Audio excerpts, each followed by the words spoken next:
Hello everyone and welcome to Who Wore It Better, the weekly segment in which I review Raw and SmackDown back to back and try and figure out which show won for the week. In a surprising twist, I actually feel worse now, sick-wise, than I did on Sunday after Clash of Champions. I feel like I just got done watching 3 straight nights of subpar wrestling. Let's begin. With the exception of one promo nestled in between, the first hour of Raw were 2 matches. And not only just 2 matches, 2 carbon copies, 2 rematches from Clash of Champions. Boy, don't you feel silly for watching the pay-per-view when you could watch the same matches the night after and then the week after, as it turns out, which we'll get to a little bit later. But first, let's talk about Roman Reigns versus Rusev for the US title. The show opens with a match. That's crazy. That's pretty cool to see, for the first, I can't remember the last time Raw opened with a straight up match. Not a talking segment, not a promo, then a match, just boom, wrestling. I don't think these two together can effectively work a 30-minute match and have it be engaging throughout. Like Roman Reigns versus AJ Styles or Seth Rollins for a half hour, yay to that. Rusev versus John Cena for a half hour, yay to that. I just think that these two guys, their styles are too similar, in my opinion, for a Haas versus Haas match to go 30 minutes. And even more insulting and even worse than that was the fact that it went for that long and it went into a double count out. Did you 30 minutes of wrestling ending in a double countout. To me, that is very annoying. It's one thing if you have a 30-minute match with a clean finish. It's another thing if you have like a 7-minute match with a double countout finish. But when you have a 30-minute match going that long with no satisfying conclusion, to me, it's like, what was the point? Then another rematch, tag team titles, New Day defending against Anderson and Gallows with a very similar finish. No, there wasn't outside interference between Xavier Woods and the trombone. It was just Kofi Kingston who suffered a gash at one point in the match and was just bleeding like a stuck pig, hitting Trouble in Paradise on Anderson and winning the match. What was the point of having this rematch if the result was going to be the exact same? I don't know. Then there was a segment in between the 2 matches that I liked. It was Foley bringing out Sheamus and Cesaro, rightfully putting them over for the hell they put themselves through in the Best of 7 series, which ended in a draw. So kind of a bait and switchy kind of thing where they took away the Universal title shot for the winner, because obviously there was no winner. So now Mick Foley is putting them together as a reluctant team to fight for the tag titles, which I think is very interesting. I loved the dynamic that Cesaro and Sheamus had the whole rest of the night, just like not wanting to be in each other's presence, trying to one-up each other in the tag match they had later in the night. These two looking so pissed at each other and so mad at Foley for having to be put in this predicament. I think that was great stuff by the 2 of them. Speaking of Mick Foley, kind of disappointed to see him getting his dick stepped on, not by 1 but 2 different people on Monday night. First by Stephanie McMahon, who can't go more than 2 weeks without totally tearing somebody down verbally and not getting any kind of payback for it. And then by Seth Rollins, the babyface, later in the night, and you just end with Mick Foley kind of looking off by himself, looking pissed.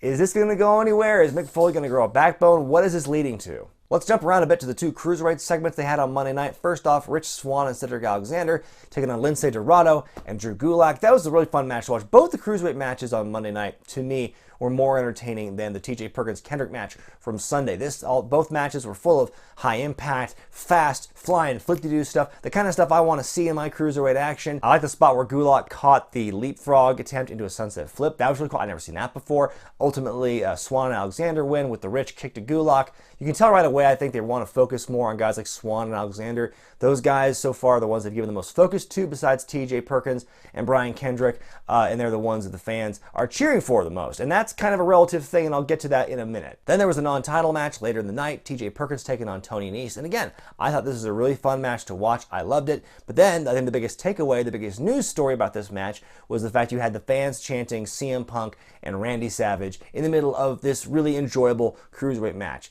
I don't get it anymore. I don't know what it takes to please fans, because, fans have been wanting new blood for years and years, forever and ever. We want new faces. We want this. We want that. Then it's given to you, and then you do that. I don't get it anymore. I don't understand the mindset of fans. Now, you could argue that, the cruiserweights haven't been given that much exposure on Raw.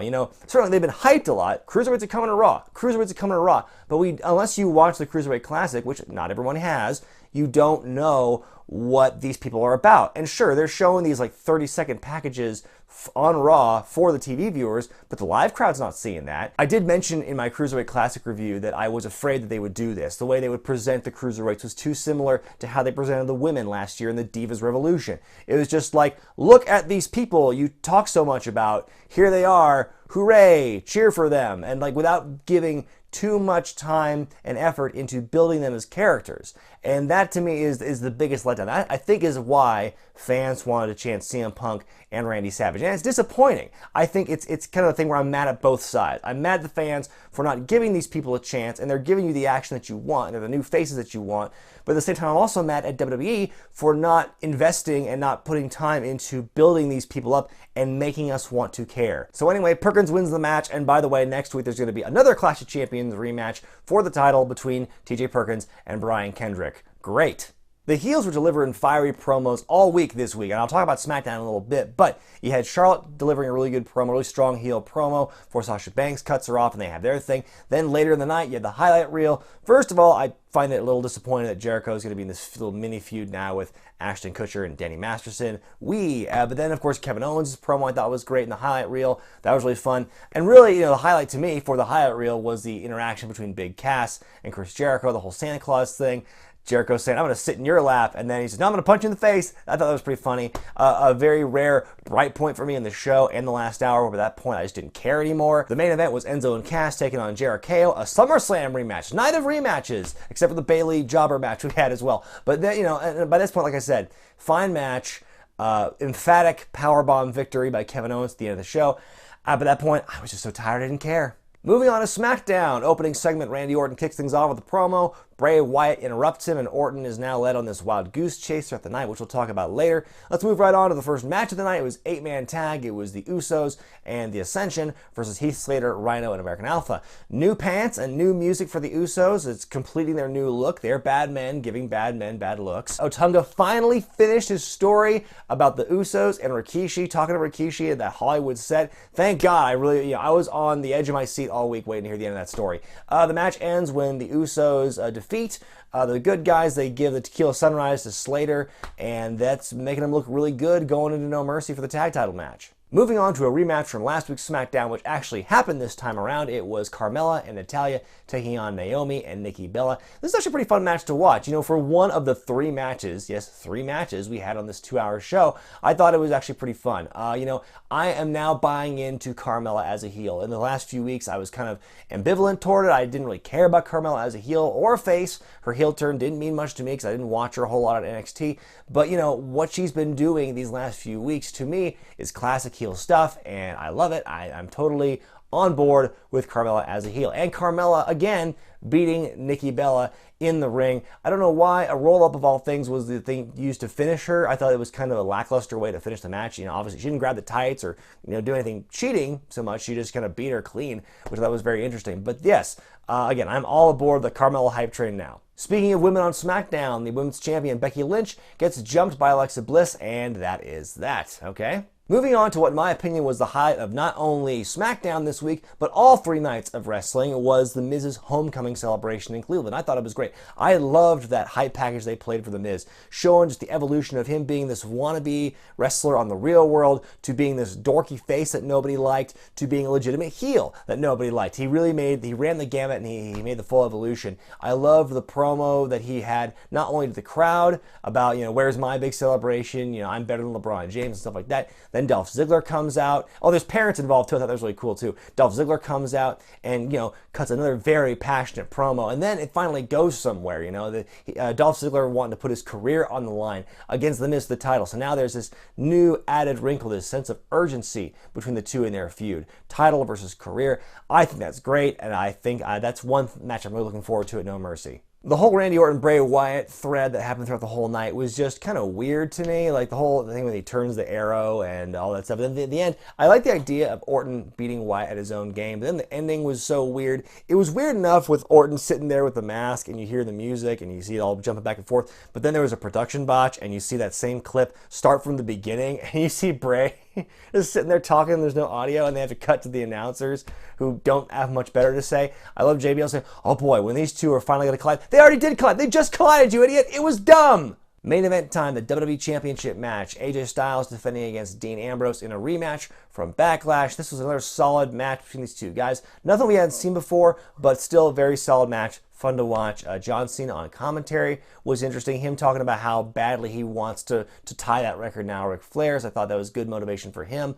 More character development for Cena. A guy who really needs character development, am I right? Then, of course, the match ends kind of in a chaotic sort of way. AJ Styles retains with the dirty pin on Dean Ambrose after the distraction with John Cena. And the show ends with John Cena standing tall above everybody. Everybody's getting a shot, ending the show on top. And so I think that's kind of good build up going into the match at No Mercy. So time to decide who wore it better. Which show, Raw or SmackDown, won for the week? Well, you know what, folks? Maybe it has to do with the fact that I'm sick and I take no joy in anything right now, but to me, both shows lost this week. There you have it. For the first time ever on this show, it's a tie. Raw and SmackDown both lost. Whee! Both shows had some good moments, don't get me wrong. On SmackDown, like I said, the Miz Ziggler segment was a jewel, it was a joy, it was a treasure. I loved it. And then on Raw, you had the Cruiserweights. Those matches objectively were very fun to watch, even though in the TJ Perkins match, I hated the crowd. And then you had the dynamic between Cesaro and Sheamus in this new reluctant, I still kind of hate you tag team.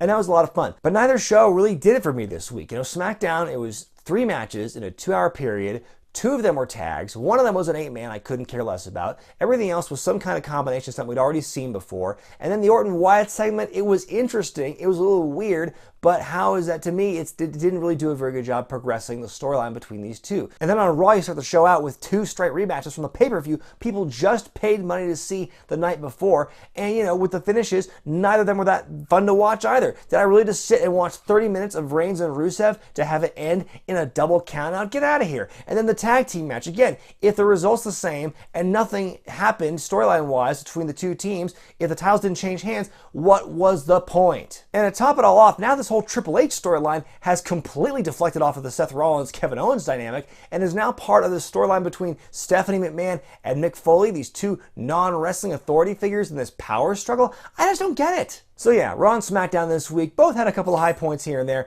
but to me, neither show was strong enough for me to make a clear decision on who won. So this week, for the first time on Who Wore It Better, both shows lose, and so do the fans. Ta-da! Let me know what you think in the comment section below. Be sure to thumbs up this video if you like it, subscribe to Wrestling with Regret, and buy the t-shirts at ProWrestlingTees.com. I'm Brian Zane, and I'll see you next time.